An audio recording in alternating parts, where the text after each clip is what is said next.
ഇപ്പോൾ കഥാസാഗരം തയ്യാറാക്കി അവതരിപ്പിക്കുന്നത് ബോണി ജെ ബേസിൽ. നമസ്കാരം പ്രിയ ശ്രോതാക്കളെ, ഞാൻ ബോണിയാണ്. കഥാസാഗരത്തിന് സമയമായി. ഒരു പുതിയൊരു കഥയുമായിട്ട് ഞാൻ എത്തിയിരിക്കുകയാണ്. അപ്പോൾ ആദ്യമായിട്ട് കേൾക്കുന്നവർക്ക് വേണ്ടി പറയുകയാണ്, കഥാസാഗരം കഥകളുടെ പരിപാടിയാണ്. ഓരോ എപ്പിസോഡിലും ഓരോ കഥ കേൾക്കാം. നാടോടിക്കഥകളും മുത്തച്ഛിക്കഥകളും ഇതിഹാസ കഥകളും പുരാണ കഥകളും ഐതിഹ്യങ്ങളും എല്ലാം ഇതിലൂടെ കടന്നു വരുന്നു. അപ്പോൾ ഇന്ന് ഞാൻ പറയാൻ പോകുന്നത് ഒരു ബൈബിൾ കഥയാണ്. ബൈബിൾ കഥകൾ എന്ന് പറഞ്ഞൊരു പുസ്തകത്തിൽ നിന്ന് എടുത്ത ചെറിയൊരു ബൈബിൾ കഥ. അപ്പോൾ വൈകണ്ടല്ലേ, നമുക്ക് കഥയിലോട്ട് കിടക്കാം.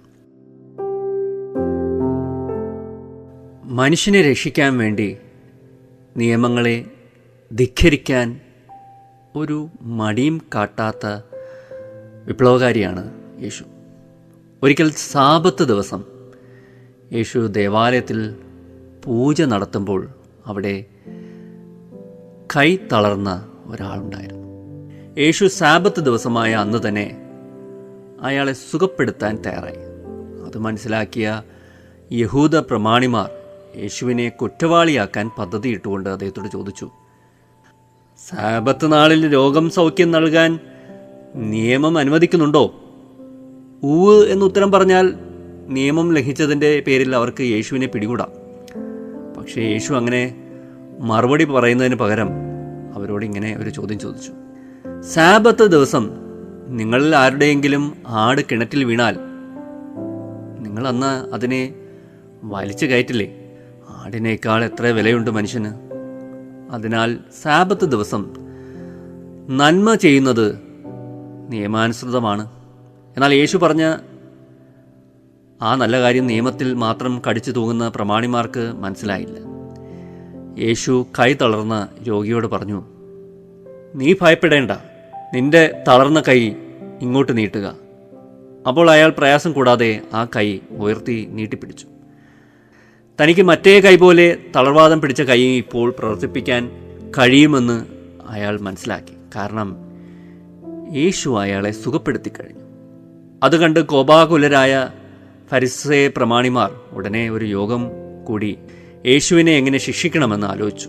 അത് മനസ്സിലാക്കിയ യേശു അവിടെ നിന്ന് മാറിപ്പോയി. അന്ധർക്കും മൂകർക്കും മുടന്തർക്കുമെല്ലാം സൗഖ്യം നൽകി ദൈവരാജ്യം പ്രസംഗിച്ചുകൊണ്ട് മുന്നേറി. ഇത് ഒരു കഥയാണ്. അപ്പോൾ ഇതൊരു കഥയാണ് നമ്മളിപ്പോൾ കേട്ടത്. വേറൊരു കഥയുണ്ട്.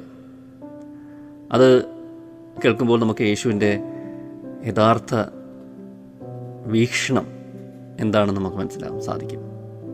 യേശു മനുഷ്യർക്ക് നൽകുന്ന മഹത്തായ ചില ദർശനങ്ങളുണ്ട്. അത് നമുക്ക് ഈ കഥയിലൂടെ മനസ്സിലാക്കാൻ സാധിക്കും. അപ്പോൾ ആ കഥയും കൂടെ ഒന്ന് പറഞ്ഞേക്കാം.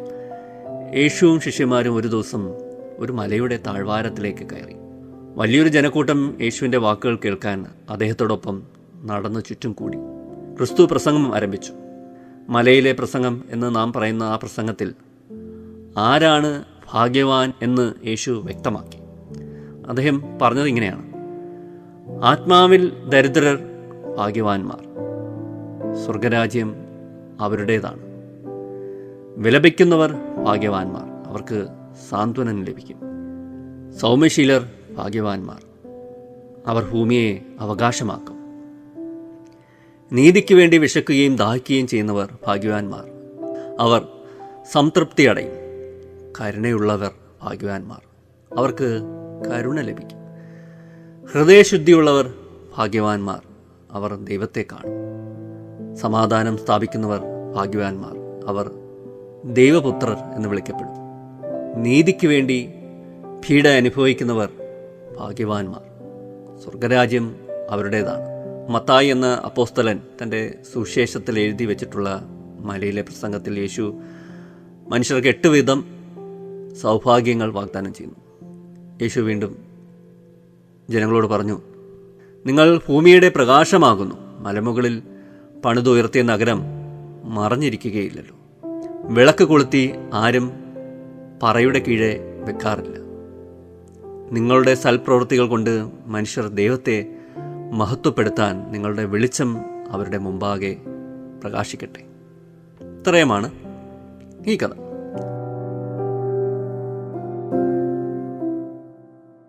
അപ്പോൾ ഞാൻ 2 കഥ പറഞ്ഞു അല്ലേ, യേശുവിൻ്റെ വ്യത്യസ്തമായ 2 കഥകൾ. ഈ നിയമങ്ങൾക്കൊക്കെ ഒരു മാനുഷിക മുഖം വേണം അല്ലേ, അതാണ് ഇവിടെ ആദ്യത്തെ കഥയിൽ സൂചിപ്പിക്കുന്നത്. നിയമങ്ങൾ മനുഷ്യർക്ക് വേണ്ടിയാണ്. അപ്പോൾ നിയമങ്ങൾക്ക് കാലാനുസൃതമായി മാറ്റങ്ങളൊക്കെ സംഭവിക്കാം. ഓരോ കാലത്തിലും ഓരോ നിയമങ്ങളുണ്ടാകും. ഇന്നുണ്ടായിരുന്ന ചില നിയമങ്ങൾ പിൽക്കാലത്ത് ചിലപ്പോൾ അത് അനുയോജ്യമായി കണക്കാക്കപ്പെടില്ല. ആ സമൂഹത്തിന് ചിലപ്പോൾ അത് അനുയോജ്യമായി തോന്നില്ല. എന്നുവെച്ചാൽ വ്യത്യസ്തമായ കാഴ്ചപ്പാടും സങ്കല്പങ്ങളും മൂല്യങ്ങളും ഒക്കെ അന്ന് ഉരുത്തിരിഞ്ഞു വരും. അപ്പോൾ അന്നേരം ആ നിയമങ്ങൾക്ക് വലിയ പ്രസക്തി ഇല്ലാതാവും. അപ്പോൾ ആ നിയമങ്ങളിൽ നമ്മൾ കടിച്ചു തൂങ്ങിയിട്ട് ഒരു കാര്യമില്ല. പഴയ നിയമങ്ങളിൽ നമ്മൾ കടിച്ചു തൂങ്ങിയിട്ട് ഒരു കാര്യമില്ല. കാലത്തിന് അനുസൃതമായി നിയമങ്ങളും മാറണം. മനുഷ്യൻ്റെ കാഴ്ചപ്പാടുകളും ജീവിത രീതികളൊക്കെ മാറുന്നതനുസരിച്ച് നിയമങ്ങൾക്കും മാറ്റങ്ങൾ സംഭവിക്കണം. അപ്പോൾ നിയമങ്ങൾക്ക് വേണ്ടി ആവരുത് മനുഷ്യർ അല്ലേ, മനുഷ്യരുടെ നന്മയ്ക്ക് വേണ്ടിയാണ് നിയമങ്ങളൊക്കെ. അല്ലാതെ നിയമങ്ങൾക്ക് വേണ്ടി നമ്മളാരും അങ്ങനെ വാർത്തുണ്ടാക്കിയ മനുഷ്യരല്ല. നിയമങ്ങൾ മനുഷ്യർക്ക് വേണ്ടിയാണ്. നിയമങ്ങൾ എപ്പോഴും മനുഷ്യൻ്റെ നന്മയ്ക്ക് വേണ്ടി മനുഷ്യർ തന്നെ ഉണ്ടാക്കുന്നതാണ്. അപ്പോൾ അങ്ങനെയുള്ളൊരു മഹത്തായ ചിന്ത അതിലൂടെ കടന്നു വരുന്നുണ്ട്. അപ്പോൾ മലമുകളിലെ പ്രസംഗം എടുത്തു കഴിഞ്ഞാൽ അല്ലേ, അതെനിക്കൊന്ന് ക്രിസ്തുവിൻ്റെ യഥാർത്ഥ ദർശനങ്ങൾ ഇതിനകത്ത് നമുക്ക് കാണാൻ സാധിക്കും. നിന്ദിതരെയും പീഡിതരെയും ഒക്കെ കുറിച്ച് അല്ലേ അതിനകത്ത് പറയുന്നുണ്ട്. അവർ സമാധാനിപ്പിക്കുകയാണ് അല്ലേ, കഷ്ടത അനുഭവിക്കുന്ന ഒരു ജനതയുണ്ടെന്ന് ഉത്തമ ബോധ്യമുണ്ട് യേശു ക്രിസ്തുവിന്. അവരെയൊക്കെ സമാധാനിപ്പിക്കുകയാണ്. ഒരു സമാധാനത്തിൻ്റെ ചില അല്ലേ വാക്കുകളൊക്കെ നമുക്ക് കേൾക്കാം. അവർക്കൊക്കെ വിലപിക്കുന്നവർ ഭാഗ്യവാന്മാർ, അവർക്ക് സാന്ത്വനം ലഭിക്കും എന്നൊക്കെ അദ്ദേഹം പറയുന്നുണ്ട്. അതൊക്കെ തന്നെ നീതിക്ക് വേണ്ടി പീഡ അനുഭവിക്കുന്നവർ ഭാഗ്യവാന്മാർ, സ്വർഗരാജ്യം അവരുടേതാണ്. ഒരു സാന്ത്വനത്തിൻ്റെ ചില വാക്കുകൾ ആശ്വാസം നൽകിയാണ് അല്ലേ, ഒരു വാഗ്ദാനം നൽകി ഒരു ആശ്വാസം നൽകിയാണ്, സമാധാനിക്കാനുള്ളൊരു വക നൽകിയാണ്. സമാധാനം സ്ഥാപിക്കുന്നവർ ഭാഗ്യവാന്മാർ, അവർ ദൈവപുത്രർ എന്ന് യേശുവിനെയും ദൈവപുത്രൻ എന്ന് വിളിക്കപ്പെട്ട പോലെ അല്ലേ, നമ്മളെല്ലാവരും സമാധാനത്തിന് വേണ്ടി പൊരുതുകയും സ്ഥാപിക്കാൻ ശ്രമിക്കുകയൊക്കെ ചെയ്യുന്നവർ അവരെല്ലാം ദൈവപുത്രരാണെന്ന് പറയുകയാണ്. അപ്പോൾ അങ്ങനെ ഒരു വല്ലാത്ത അല്ലേ നല്ലൊരു അദ്ദേഹത്തിൻ്റെ ദർശനങ്ങൾ, അതിൻ്റെ കാഴ്ചപ്പാടുകളൊക്കെ നമുക്ക് ഈ കഥയിലൂടെ നമുക്ക് കാണാൻ സാധിക്കുന്നുണ്ട്. അപ്പോൾ ഇന്നത്തെ കഥാസാരം ഞാനിവിടെ അവസാനിപ്പിക്കുകയാണ്. അടുത്ത എപ്പിസോഡിൽ പുതിയൊരു കഥയും പുതിയ കുറച്ച് ചിന്തകളുമായിട്ട് കടന്നു വരാം. അപ്പോൾ ഇത്ര നേരം എന്നെ കേട്ടിരുന്ന എല്ലാവർക്കും നന്ദി, നമസ്കാരം. Signing off, Boney.